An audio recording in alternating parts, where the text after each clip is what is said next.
Good evening, good evening, good evening. Welcome to episode 176 of Folks Talking Sports. I am Chris Gardner. With me is Mr. A.D. Moore of the AdMax Corner. How are you, sir? Afternoon, Chris. What's up, man? How are you? Doing I'm doing outstanding. I'm doing well. Be a There is a change of plans to my plan of having what was it, five of the family on here. Okay, Kim Davis should be joining us hopefully momentarily. Kanitra is at a convention. AJ Jones had an unfortunate emergency pop up within the last few minutes, so he won't be able to join us. So right now it's just me and AD. Queen Wanda Polk, good evening to you. So we're gonna just kick it around and take it as it comes. Mr. Moore, you're a Yes, football person. sir. You're the AdMax Corner. You cover the Texans and the NFL. Did you have a chance to catch any of the goings on, as Bernie Mac used to say, from the NFL Combine? Yeah, I did, Chris. And I'm gonna caution myself how I'm going to address that issue. I watched it. I was in and out because I know some of the guys was actually up there. They for the combine started on Thursday, and I think they wrapped it up today, if not this afternoon sometime. Quarterbacks and all like that. Yeah, I periodically watched it. I think the lineman, and everybody was today. I was hoping like the devil. Maybe I can help help Nick Casario and them maybe find them another offensive guard, maybe another swing tackle, but primarily an inside player, or maybe another guard, or if not another center. But something just to get this line shored up where it won't have to be waiting to half the season. Then all of a sudden we get to the end of the season and overall, I thought, again, I'll state this. I thought that the Texans line at the end of the season was a lot better, cohesive unit as opposed to the start of the season. But I think they need a couple of pieces to be plugged in there where they can make sure the CJ is not having happy feet back there behind the line of scrimmage. But yeah, I did. I think the young man Styles, I think he was sort of like, not that it was not expected of him, but I think he turned some heads. Here's my problem with this, Chris, with as Mhm. far as the NFL Combine is concerned. I think it's only like about 300, 300, 301, maybe 300, 305 players that are invited. That's an invitation that's given to those players. And that's come from a cornucopia of all the 32 teams in the NFL. They put who they would like to see in there, and that invitation goes out. Uh, and reason I'm sort of laying that predicate because it was like I think the last time that an HBCU player was taken number one, I want to say was Ed Too Tall Jones, and you know how long ago that's been. Dallas Cowboys, Mhm. Tennessee State, and so it's almost like it's a afterthought for these kids when they coming back. I even think that some of the kids from Division 3 or Division 2 are given a little bit better credence as opposed to these kids coming from HBCUs. But that's sort of been my observation for the last say 3 to 5 years. Because I think some of those kids I think they sort of downplay the level of competition or the coaching they get. Now, taking that in consideration, yeah, you have a Michael Vick coaching now. Yeah, you have a prime time coach Prime. Yeah, you got an Eddie George. You have all those guys that are now coaching. Well, Eddie George has moved. I think he's in the MAC now, but he was at HBCU, and so it's a thing where at least from my perspective, I think they sort of look at them like this is class C football, at least from some perspective, and that's just an observation I've seen and so forth. Coach Kim might see it differently since she's sitting there. Hey, Katie, what's up? Hello, hello, good people. How are you? Doing well, and as I mentioned, Kim Davis from Chalk Talk is joining us. And as you see on the plug-in on the software here, I just changed Will's scene to KD scene on the fly here. Love this technology here in this new platform. That I think Kim, have you officially made the switch yet, Kim? No, I just haven't taken the time. Um, yet. I'm still at the other place because it's so easy. Understood. But yeah, just take time when you have time, and just AD's learning. He can tell you as well. We won't turn this into a promo for what we're using because they're not paying us making a promo. But Right? he's learned how to make do on the corner, and he loves it. Right, AD? I'm not speaking for you. You love this platform No, too, no, right? no, no, no, no. I think I understand what Kim. I understand what Kim because you get accustomed to that platform and the little nuances. But there are a lot more. There are some tweaks that's been added to where we are now that I sort of because even now I'm going like okay. It's just a few little extra things, Katie. But like I say, when you get the time and to do it, do it. But like I say, I understand it's like a glove or like a good 100% calf leather glove that fits your hand. It fits it so well, you sort of hate to change and have to break another one in. But Kim, for those who don't know, let everyone know who you are. Kim Davis. Am I hearing an echo? Is that because it's something I'm doing? No, no, sounds good on Okay. my end. Yeah, Kim Davis, longtime sports journalist, a storyteller. I host a show called Chalk Talk. This is, I think, my 13th year doing Chalk Talk weekly. And I also now host a show on the CW called H Town Sports Talk on Friday night, and am contributing to Cron.com. In fact, I published a piece or wrote a piece that they published yesterday. If you go online, it's on the Cron.com, so you don't have to get behind the paywall about McGregor Park. And so hopefully you'll check it out and enjoy it. And with the history of McGregor Park, people know a little bit about maybe Xena, but talking really more about John Wilkerson and just all the things that came, the great things that came from McGregor Park. And here's a stat, Chris and AB, that our program was free. Hmm. And I don't know, free or not, how many coaches had two players in the top 10 at the same time. John Wilkerson did. Now that predates Venus and Serena with their dad Richard. But other than that, I don't know of any programs that can tout that accomplishment. So a lot of great stories from McGregor Park. I won't get into all of them here, but so I just would encourage you to go check it out on when you get that. I'm told it's a pretty good read, so I feel good about writing it. Excellent, Now, excellent. Kim, it was a good read. I've had a chance to read it, and it was an Thank you. excellent piece. Now, hey, for some of us, it's been up and down South Park, MLK, and all the other a few times, and actually been in the pool over there. Yeah. And the thing about it, predates the concrete course where Venus and Serena them came off of. Coach, that was what asphalt. It was a definite a little bit better surface probably than the concrete surface. Yeah. Well, you can paint concrete. Let me just say that. Yeah. Kim, did you have a chance to catch any of the NFL Combine? I didn't go. I saw some of the clips and highlights. I've gotten to where, other than maybe the interviews, the combine for me is,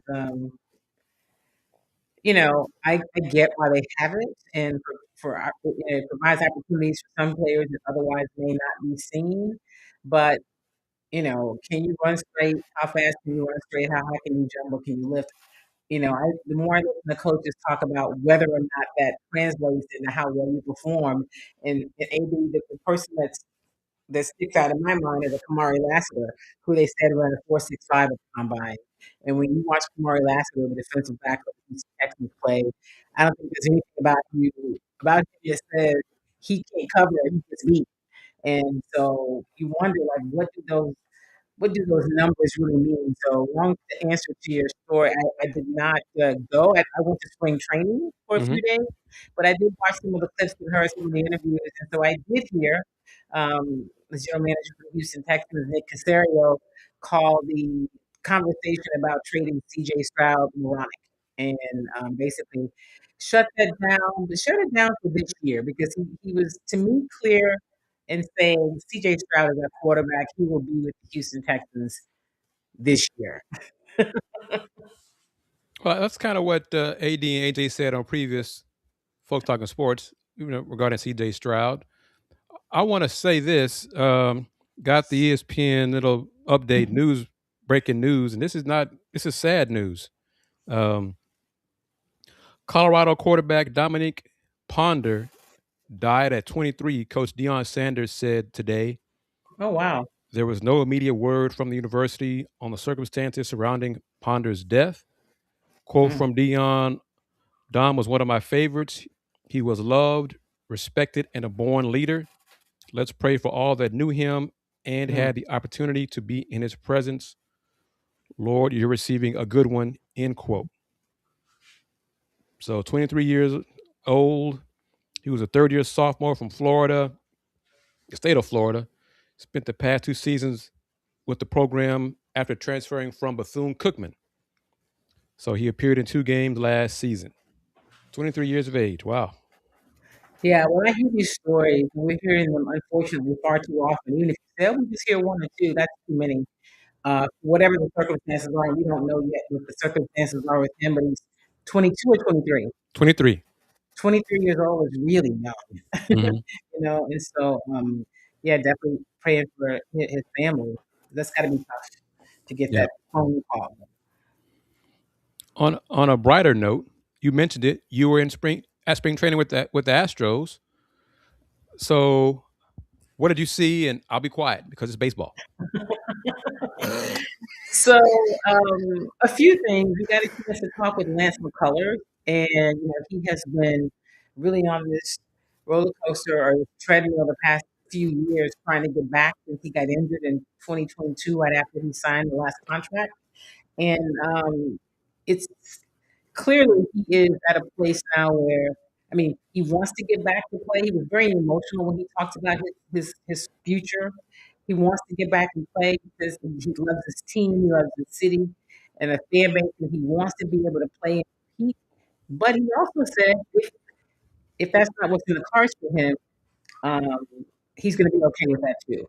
And I think, guys, that may release some pressure from him to Mhm. free him up to go out and play. Because one of the things that I've noticed from Lance, you know, when he's tried to come back, is he's been hesitant about throwing that fastball in the zone. And you know, when you free yourself up, you don't have all the pressure of I've got to make it. This has got to be this way. If you really have said, listen, I've got a great life, I've had a really good career, I want to keep playing, but if this is not to be, I've got my wife, my kids, and we'll be fine. That will give him a chance to, mentally see what he can do physically. And so I thought that was interesting. Another thing that stood out was, you talk a lot about the infield and how crowded it is with um, when they traded for Carlos Correa and brought him back, put him at third. We thought Correa, was out injured. Well, Right. he's back healthy now, and that's the bat that you want in the lineup. And so, you know, Joe Espada has also said that he's pretty much said that Jose Altuve will spend most of his time at second base. If they need him, he's available to go out to the outfield. So you've got Jose. Of course, you've got Pena, who's playing it at shortstop. You've got Christian Walker at first. You've got a couple other guys that are possibly do some work in the infield. So the infield is crowded. We knew that. But I'm really curious about what they're going to do with the outfield. The outfield has not been a strength for them. So, one of the stories is about Jordan Alvarez. That was the day before I got there. The reports were that, it seems like the Astros are going to be leaning toward or suggesting that maybe Jordan would be playing more DH than in left. And when we talked to Jordan, that was the first day I got to camp, or the second day I was there, and he said, "I like playing left, and that's not where I've gotten hurt. I've got hurt running the bases, or running, not getting hurt in left field." So that was interesting. So to see what they do with the outfield, does Jamel Taylor have a shot? They need a left-handed bat consistently in the outfield, so they're looking for it. They haven't had that since Kyle Tucker left. They just struggle with the outfield. So Mhm. we always know that pitching's an issue, right? So they've got to work through pitching. Hunter Brown's going to be their ace, is their ace. Um, Satsuya Imai from Japan has come over and looked pretty good. And they've got some other guys that looked good early. But I'm curious about what they're going to do. What the outfield looks like on opening day. Of course, we are still 3 or 4 weeks from that. So in a nutshell, those are some of the things about spring training that stood out to me. And get a chance to talk to Tremel Taylor, and we talked to Kagan Biggio, Craig Biggio's son, who was trying to make the roster. He's a utility player, infielder, outfielder. So a lot of storylines in spring training, and who's going to make this team? AD, were you impressed with that? I let Kim talk baseball here on Folk Talking Sports. See, that's the beauty of Folk Talking Sports. Baseball Kim, can be quick discussed question. here. Yeah, Kim, and I'm glad you brought up Jordan. What about Jim Crane? Because Crane, to me, I'm starting to think a little bit. He's starting to remind me a little bit of the former Yankees owner because his patience doesn't necessarily run real long. He wants to win. He wants to win now. He wants to win consistently. What kind of inklings have you gotten with him? Is how much time he's given this group of guys? Because I think he wants to go back to the throne room real quick. Well, I think one of the it's a beauty, a blessing and a curse when you go to seventh grade ALCSs, right? It becomes the expectation. The fan base expects that you're going to be in the ALCS and the championship game every year, vying for the World Series, and so their success wasn't common. And so I think Houston fans. I'm a native Houstonian, and I can say it. Not super patient, and I think it's more of a response that he wants to win. It's good that owner wants to win, and so you have to match patience with talent and with finances. Baseball. Let me back up and say this: baseball is headed toward a lockout next year, and I think that's pretty much everyone pretty much knows it. There's Right. a high chance there's going to be a lockout, And and key there, not a strike, a lockout. a lockout, which means the owners will lock them out. I mean, that means a work stoppage, and I guess that's the way that you try to get the salaries back under some sort of control. You know, because it is. Some may say it's out of control. Others say, well, why shouldn't the players get this money because the owners are making it? And then you look at a payroll and you look at what the Yankees are doing. Not the Yankees, the Dodgers are doing. I mean, just tons of money to spend. And so it looks like there is going to be a work stoppage. So with that said, I don't know in terms of this year what you spend. What do in terms of getting people in and locking them up? I think Crane wants to win. Crane does spend money. Sometimes people say, oh, he's not willing to pay. What he's not willing to do is to pay 10 years. He feels like, why should I pay all this money for a player, give him I'm going to say 10 years, because that's oftentimes what players want, a 10-year deal, and when on the last 2 or 3 years of that deal, you may not be really contributing, and I'm still paying. And so I can't really fault him for his business model because he does pay people. He's just not willing to. He's got a business model that he's sticking to, and he's like, listen, I've won 2 World Series, I've been to 7th grade ALCSs. It works. So Hey, Kim, I think you were being conservative. On a 10-year contract, AD, you chime in as well, and folks watching us on yeah, YouTube, LinkedIn, I'm being Facebook, nice. etc. 10 years, me might be the back end of 4 years or 5 years of Yeah. that deal that they're not as good as they were. So it kind of makes sense to our point of view. I'm curious what the fans think about that as well as you're watching, excuse me, the viewers as you're watching Folks Talking Sports. Kim, AD knows this. AJ, he was very serious when he said this 2 weeks ago regarding what the Texans need in the draft. His Okay. answer wasn't a position. AJ's answer was an offensive coordinator. Hell yeah, he was Okay. he was very shall we say demonstratively emphatic about about them needing a offensive coordinator, somebody who has done it before, and not somebody that's doing it the first time or riding a. This is my words now. Riding a bicycle and they finally take the training wheels off and he's still stumbling with the training wheels off, and especially with this lineup. So, So Kim, what do and you I say they need? So listen, I felt like a change at offensive coordinator would be good, provided they got one with play calling experience. And so if you're going to go out once again and get a play an offensive coordinator, we're clear that you're not changing that position. That's Nick Caserio's guy. I don't care what anybody says. It is. Nick Caserio told us at this end of the season press conference that Nick Haley was going to be back. And so there are a number of reasons for that. He said, he got better. I just wonder if, when my question to him was about putting everything around CJ that he needed, and he, of course, said, well, it's not about one player. Yeah, I know it's not about one player. Your quarterback is the most important player, right? He's the face of the team. He's a player that there's somebody else on the team that's going to make $50 to $60 million a year, and it is a player that franchises are built around. So let's not pretend that it's not super important. Clearly, everybody matters, okay? And you need more than just a quarterback. But I just have not felt that the Texans have done enough to surround CJ, and that's in terms of just his coaching and talent with the pieces he needs to be successful. Now, I want to go back to yeah, I agree with AJ. I just know it's not going to happen because they've made it very clear, and they did change the quarterback. They did part ways with Gerard Johnson, the quarterback coach, brought in a guy from I don't know, maybe New England. What's in there? The tie. Hey, how Gee, about surprise, surprise, a nice surprise. surprise? Let's get as much of that in the building as we can.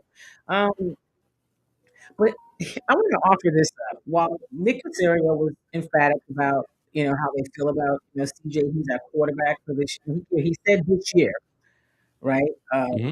And he didn't say not next year, but the fact that he said this year, okay. So what does CJ and his team think? Does CJ and Moleketa and that team, they feel like this is what my future should be? Are they going to surround me with the things I need, the pieces that I need to be the best I can be? And the reason I think there is a disconnect, it has to be a disconnect somewhere. CJ,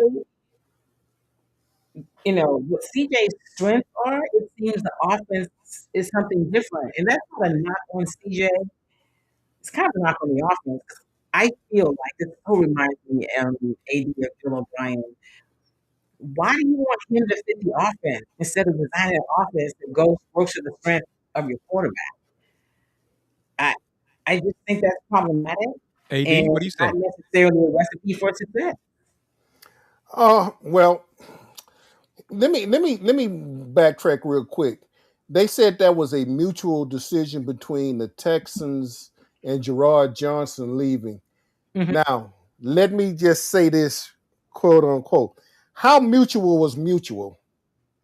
Because it seems to me that okay, it wasn't CJ, it wasn't Nick Haley. So we decided we're gonna change the quarterback coach now. And this is supposed to quote unquote the quarterback coach that pretty much they felt like that they were glad to have him back. In fact, because he was started like that hot quarterback coach last year, at the end of last year, Yeah. that several teams were at his door.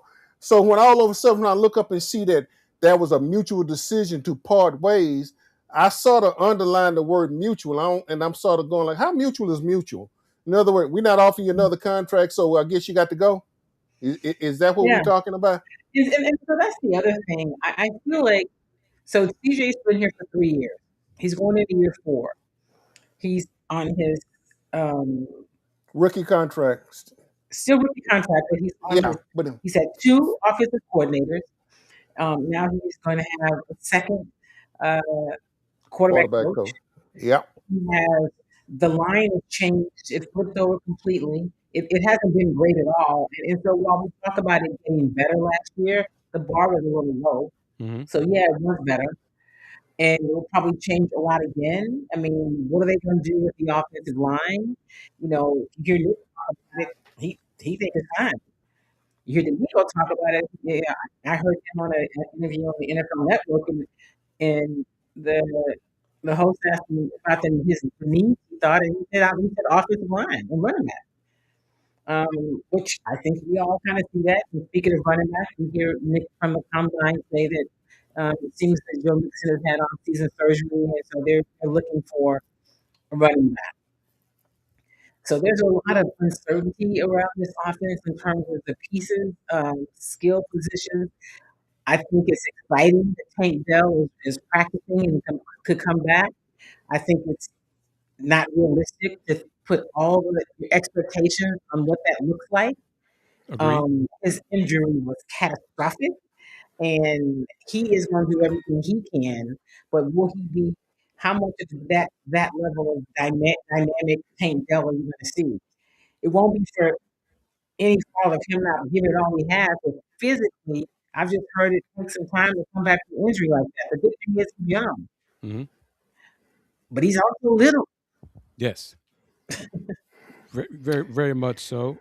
As you watch in episode 176 of Folk Talking Sports, I'm Chris Gardner. With me is AD Moore from the AdMax Corner and Kim Davis from Chalk Talk, Cron.com, the CW, etc. Her resume list is long and impressive, as we've known her for quite a while now. Rockets coverage, Kim. I was just going to ask you, but before you get to Rockets coverage, I was going to ask you about your Detroit Pistons. You must be having a wonderful season this year. Well, they surpassed their last season win total with a win tonight. Yep. They're now 45-14 with their win over Orlando. I am concerned with how far they'll go in the playoffs because they just do not shoot well from 3-point range at all. Tonight they were 4 for 30. Wow. 4 for 30, Yeah. but won by 14 points. They missed their first 15 threes tonight. So I guess, optimistically, they were 4 for the last 15. Yeah. But even that's bad. But they still won by 14 points over Orlando to improve to 45-14. They play at Cleveland on Tuesday. And after Friday's come from behind win over the Cavs, Willy texted me and said, "See you Tuesday." I was just like, whatever. James Harden and Donovan Mitchell did not play Friday. I think they'll play Tuesday. But yes, Detroit is 45-14 after going last year 44-38. So they've already passed their win total from last year with, 23 games to go in this season. So yes, I am surprised pleasantly at how well they're doing this year because I thought this was, and I still think it. They're a season away from really competing for a championship because they need more 3-point shooting, clearly. And I think they had one of those guys on the bench. He doesn't play, Marcus Sasser. I knew that's my Coug bias a little bit, but he is one of the best 3-point shooters on the team. Honestly, he really is. He just doesn't play. But the Rockets, yes. Kevin Durant, is he having to do too much? Yes. For the Rockets' success? I'm going to say yes. And this isn't what Kevin is saying. This is Kim Davis saying it. That he's having to do. I mean, they're nice when you think, okay, let's give him a little bit of a break tonight. And you can't close a game out. The game when they played against. There's something come to mind. Boston here. I don't know. I just think to answer your question, yes, he is. But listen, at 37, he is still very, very effective offensively. He is still obviously one of the best scorers in the game. And he's having to do a lot. I think that the backcourt is, coming along. I've heard some people locally, a particular host on a local radio show that's often talking about how Amin Thompson is taking a step back. And I just want to call in if I don't do that and say, dude, I know you don't really go to the games or cover any of this, but you do realize he's playing out of position. Right. Like he hasn't taken a step back. Now I think he's doing a good job when he's running the point. That's not his natural position. And so while he can do it and he can get better at it because he's just an incredible athlete involved there and he's a sponge to learn what he needs to do. He was just so dynamic on the wing. Right. And so now you've got him doing something else. And then, of course, Reed Shepherd is, he's shooting the ball well. Reed is not a point guard either. Exactly. He's not a point guard either. And I think that's going to matter even more when it gets to the playoffs. It's gonna matter in the 7 game series. But I do wonder sometimes, Chris, maybe late in games when they need some offense and they don't have Reed on the court. I think that's an Ime thing, and I wonder about that sometimes. Do they think Reed is just a defensive liability when it gets down to crunch time? Is Ime that it? does. Ime Huh? does, but it's not. This isn't the defense they had last year. They don't have that edge, and I know that that's the kind of coach Ime is. But like he said after one of the games, they don't. Dylan not having Dylan Brooks and not having Fred VanVleet, that took away some of that defensive edge and grit that they had previously. Kevin is not a defensive juggernaut at this point in his career. That's not, and he No, can come here for that. You no. know, Amin he still is. He was much more of that on the wing. You're not really getting it from Reed, and that's not necessarily Alton's strength either. And they missed Steven Adams as well. And they definitely miss Steven Adams. So they've got some pieces that are there. But so with that said, play Reed. I'm one that also says, give me more Aaron Holiday. And I know some people say, well, he's a defensive liability. Okay. Can somebody score? At least he can run the point. I think Mr. Big Texaco, thank you for the comments, sir, and your support of the Houston Round Ball Review as always. I think his no is to our statement that KD is not having to do too much. But other part, Alp, what do you say about Alp lately? He's been up and down. Yeah. You agree? I think he has been up and down. I think he would tell you he's been up and down. And I think that they brought Kevin here to be a closer. And so he doesn't mind playing and doing a lot, but I'm speaking in terms of a 37-year-old player that if you're going to do anything in the playoffs, you're going to need him, and you're going to need him logging the kind of minutes he's logging now. I don't know how realistic that is, that he does that for 82 games and then does it in the playoffs. That's my point when I say I think he's doing a little too much. Yeah, and I'm surprised, honestly, that because of the minutes he is playing and his age and his recent injury problems, that KD's played so well and so long, so many minutes this year. I'm honestly kind of waiting for Father Time to catch it to him and say, yeah, now it's time for you to have a nagging injury. He hasn't had it yet. And now, the last few days, he talked about playing in the In 2028 the Olympics. Olympics. And I mean, that's okay. That's 2 seasons from now. And he could probably do it. He'd be more like, I think, Tyrese Halliburton role this 24 Olympics and not play much at all, be the veteran if needed, break glass kind of thing. This could be more of a younger roster in 28. But Yeah. what are your thoughts on starting Reed Shepard? So you're starting him at what? And Mr. Big starting, give me Instead of let's go. Who's the starting 5? So who is Reed replacing? Right. I'm curious about that. So yeah, and he'll chime in with that, I'm sure. Okay. KD, would it be Reed, Amin, KD, Jabari, and Alpi? Is that who he's thinking of? So you would start him instead of like Tari? Tari Eason? I mean, I'm kind of okay with that, I guess. I mean, that kind of Yeah. makes some sense, depending on opponent. No, I'm okay with that. But I'm just Reed is not a point guard. He's not a point guard. Okay. He's a confident shooter now, which is great That's to great. see. Mm-hmm. He could play off KD and Alp a little bit. Oh no, he's going a little different. Oh wow. Reed, KD, say, oh, you're not gonna start him in? Wow, that's interesting. That's interesting. Okay. That's wow. Reed, KD, Alpi, Jabari, and Tari. So there won't be a starting lineup without Amin. I can pretty much tell you that. Just because Yeah, of I how agree they with feel that about him. as well. Yeah, I don't see that happening. And Tari is solid as a starter. I think he's more impactful coming off the bench. I think he is too. So And your starting backcourt is going to be Reed and Tari? yeah, and that I don't like that at all. Uh, Yeah. going back to this, I'll pull up D Skills comment once again. I don't like Atari Reed backcourt. No, Yeah. no, I don't like that. That's his take on it. That's fine. We can agree to disagree.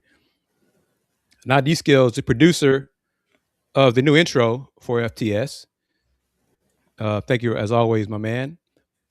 I may have to add, you tweak it again and add a new person. Going to have a seventh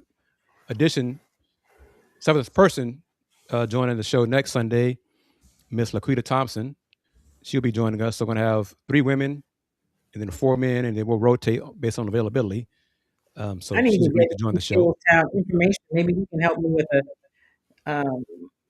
I need to do a couple intros. I'll get his information from you. Okay. I can do that. Not a problem. But, Reed's turnovers can be maddening. Yeah. To Ime especially, but Reed is not a point guard. Right. I mean, who else turns it over a lot? Kevin Durant. Kevin Durant. Yes, he does. Not to put them in the same category at all. Agreed. But, they double KD a lot, the rich KD, not our KD right here. And Kevin makes some bad decisions, or he's late on the pass, or he tries to thread a needle or whatever. So he's had some 5, 6, 7 turnover games too. But in these final moments, for AD and Kim and everybody, the WNBA, yes, the league, the union, we're getting close. What the league has said, what the deadline is for March 10th to everything start on time still. I think it's March 10th. I think that's the last thing you heard was March 10th. Will an agreement be reached by March 10th? I think so. I think I think so. I think that I think the players push back on a proposal. I think either what was it, the housing or something. The last time I read, they pushed back on the housing, some portion of the agreement. Yeah, players changed. They answered that part of it with some little modification on time of service for who gets housing, accommodations or something like that. That's one thing. Yeah, the revenue sharing is still a big problem, but I think that I think the last few days the players had. Now this is the spin from the president of the union. Your perspective, if I say it, I'll say it like this, and y'all respond how you want to respond. Different pay levels of players had different issues and concerns in these meetings, and it got kind of heated in conversation. Okay, the top paid players have a different viewpoint than so I think there are some cracks forming between the lower paid and the upper paid, and I think something will get done. But so what do you think? Now the president, of course, of the union are saying, well, it's just family discussions. We have different viewpoints, and when it's all coming together, we all agree to talk it out, and then we just have to find a common ground. What do you say? I think basically what you're seeing. This is if I'm an owner, if I'm one of the owners, I'm loving that because you know why? Y'all, they're gonna come to the table. They'll be to the table sooner than later. Mm-hmm. So all I'm gonna do, I'm not gonna. I really, if I am an owner and I've just heard that, I'm not gonna make no more concessions, no more modifications. I'm not doing nothing because guess what? I'm gonna still have my money whether y'all come up and play or not. Kim? Okay. Agreed. Yeah, I tend to agree with you. The league has made some great strides and it is in a pretty good position. I don't think they want to have a work stoppage. I just don't think it's good for them. I don't think it helps what they're ultimately trying to do. And not that you should just cave. I'm not suggesting that, but I think you want to have your season and you want to have it start on time. Yeah, and here's the other thing, and Chris, you and Kate and Kim, Katie can speak to this. Europe is really not that beckoning call for for these young ladies to go to as it has been. Yes or no? Only for that top echelon player, but for that mid range player, for those players like what we just discussing as far as the contracts are concerned. A lot of these players, if they can stay home and make that comparable money and still sleep, don't have to worry about speaking Italian or whatever, Yugoslavian, whatever the case might be, and stay home and do it, they will. And I think a lot of those folks' families would love for them to be at home. So in a real sense, I'm just asking this: with Europe not being that focal point for those young ladies to go, are they sort of in a catch-22 situation from a contract negotiation? Some of them are. The big money was in Russia, Was in Russia. Yeah. and that's pretty much dried up. No kidding. Yeah, oh yes. China pays well, but there's not a lot of folks want to go to China anymore. I mean, and Don Staley Right. put on social media yesterday that he's trying to get 3 of her players from her Back from Israel. Gamecocks from Israel. Yeah. So Israel, I forgot there were players in Israel.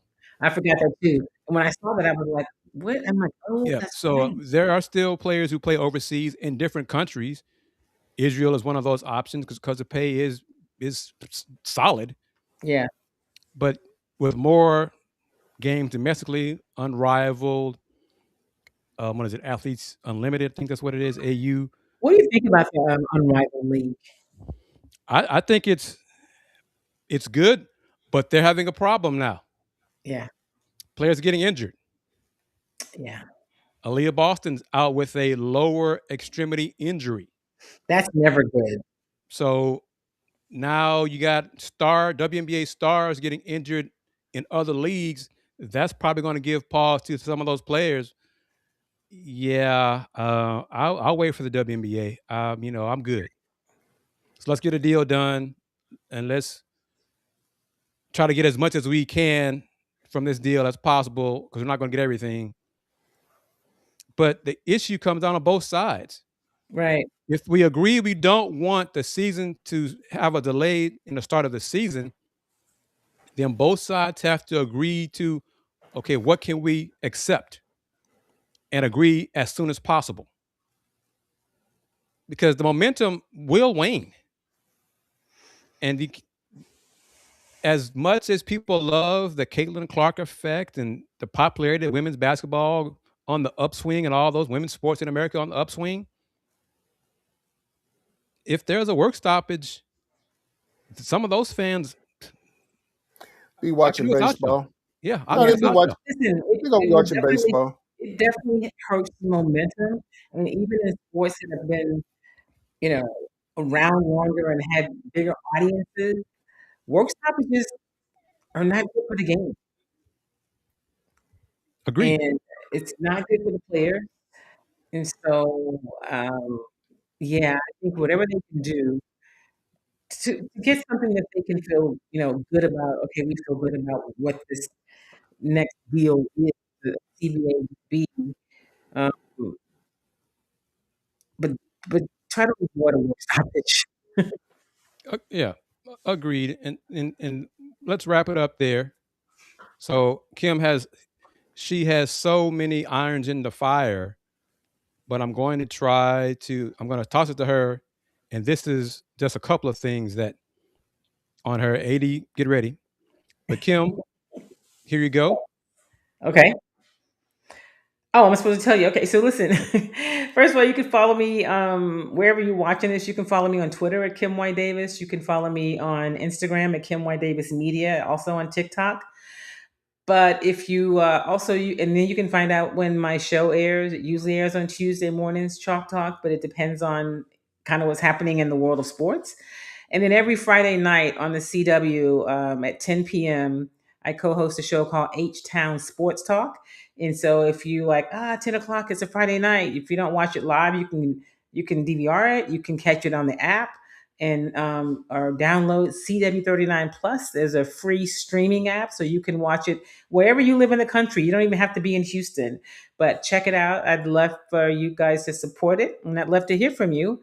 And when I write for thecron.com, because it's not like I'm not on their staff, I'm a contributor, I always post it on my Twitter and my Facebook page, so you can find out what I have going on in those places, and also follow me on YouTube at Kim Y Davis. I think that's it. And as always,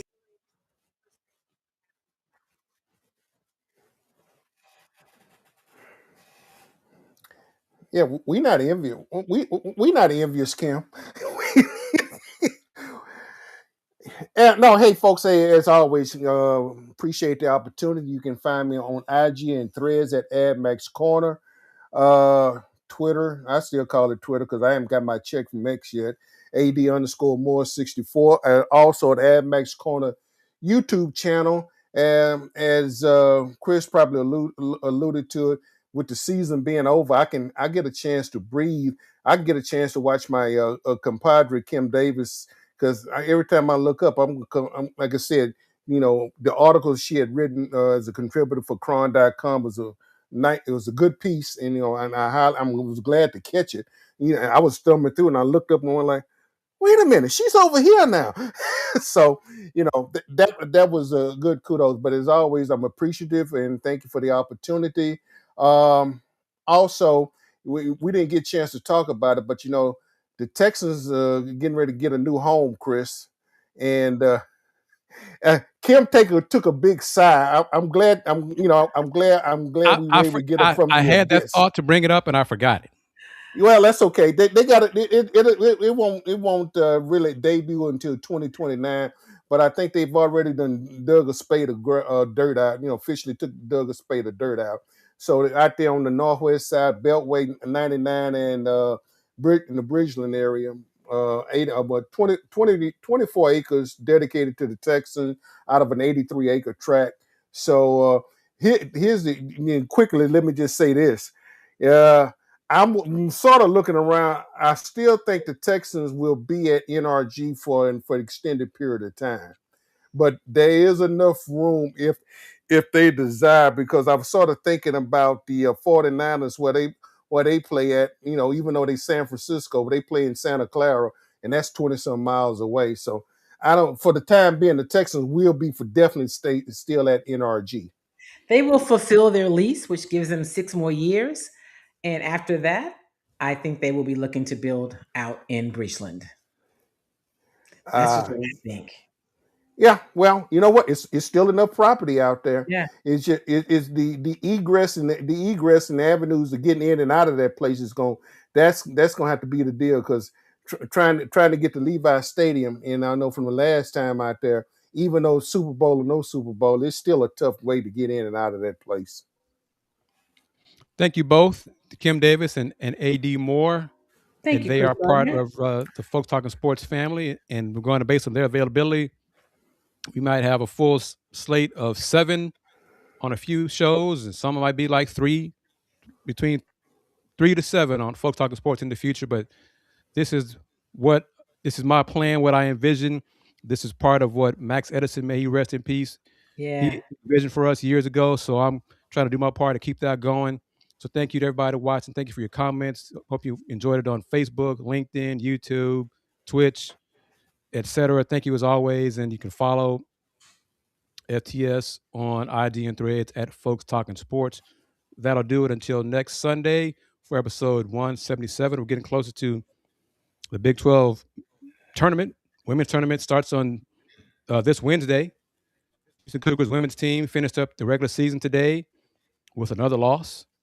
Finished the regular season 1-17 in the Big 12, so that they did not reach my goal of getting 2 wins in Big 12 play, Wow. which would have surpassed Coach Huey's last season. He only won 1 game last year in Big 12. But Coach Mitchell did win 7 games overall his first year, compared to 5 in Coach Huey's last year. So you could say that's a step up. Whatever. But they'll play on day 1 of the Big 12 tournament, women's hoop tournament. They're probably going to lose. But anyway, they'll be done their season this Wednesday. No, the 4th Wednesday. Big 12 men's tournament starts next week on the 10th. The Houston Cougars men's game should be Cougars be playing on Thursday the 12th. Andy Yanez and I will be in Kansas City on the 11th. So look for content on YouTube, on Paul Slamma Jamma, as well as on the Houston Roundbar Review, as well as Let's Rage Cougs post-game shows from Kansas City as well. Subscribe to the channel. Thank you as always for your time, questions, and support. And wrapping it up, as I'm sure everyone knows, since 1994, the Houston Round Ball Review. Local name, global perspective. I'll take care. Peace.